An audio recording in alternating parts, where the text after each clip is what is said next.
So I got a Hyundai Genesis 2015. I'm going to be installing an amp using a factory wire. I'm coming over here to the left trunk.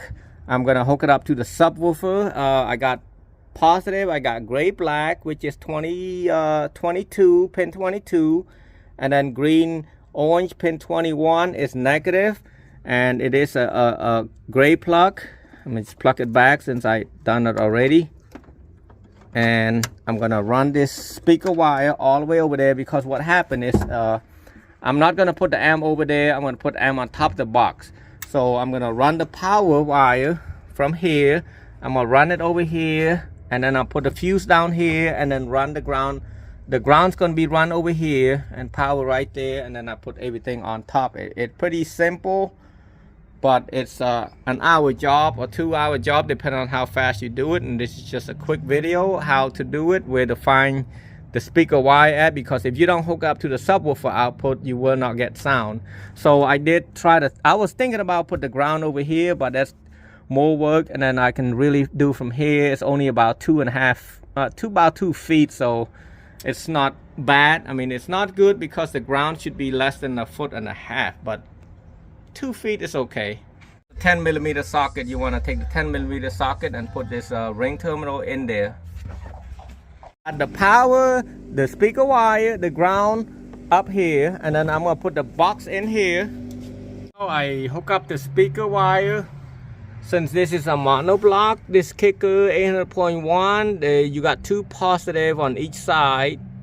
I mean, you got 2 positive on this side, and then you got 2 negative on this side. It doesn't matter where it goes, it's still the same. If you put positive on here, negative over here is fine. Positive over here, and negative over here is fine. As long as you have 2 positive on this side and 2 negative on this side, you are good. So what I'm gonna use this ferrule, the 8-gauge ferrule. I'm gonna cut it about, you see the size, about 1/2 inch, and then slide it in here.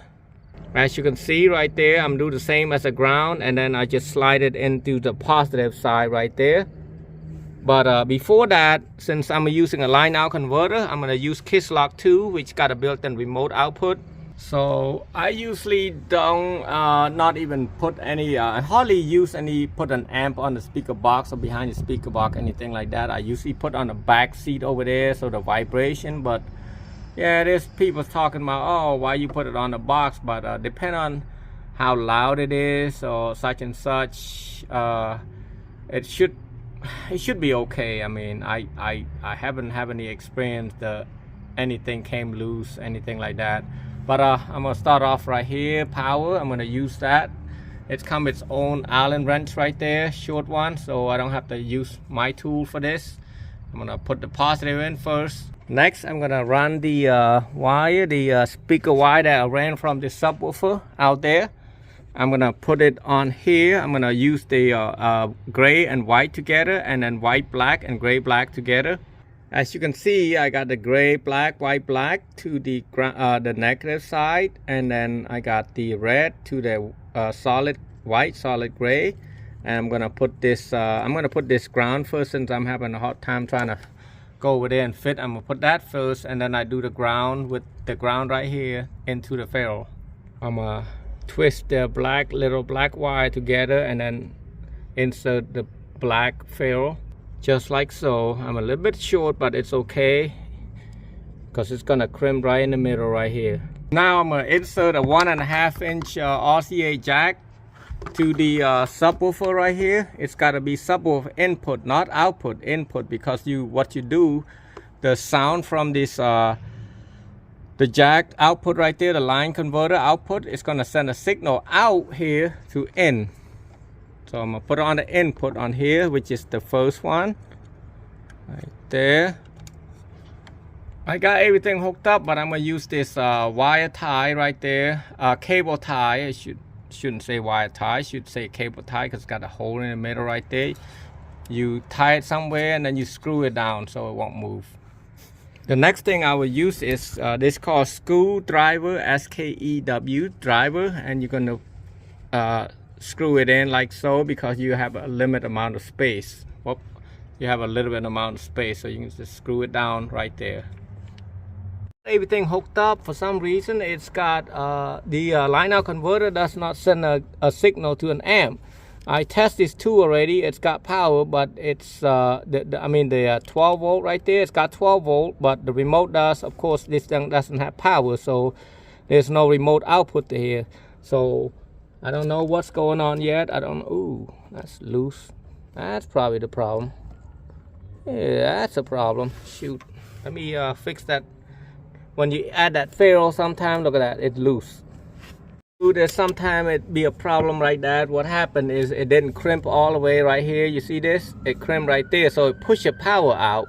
So you need to kind of stick it all the way out like so. It's probably better using a ferrule.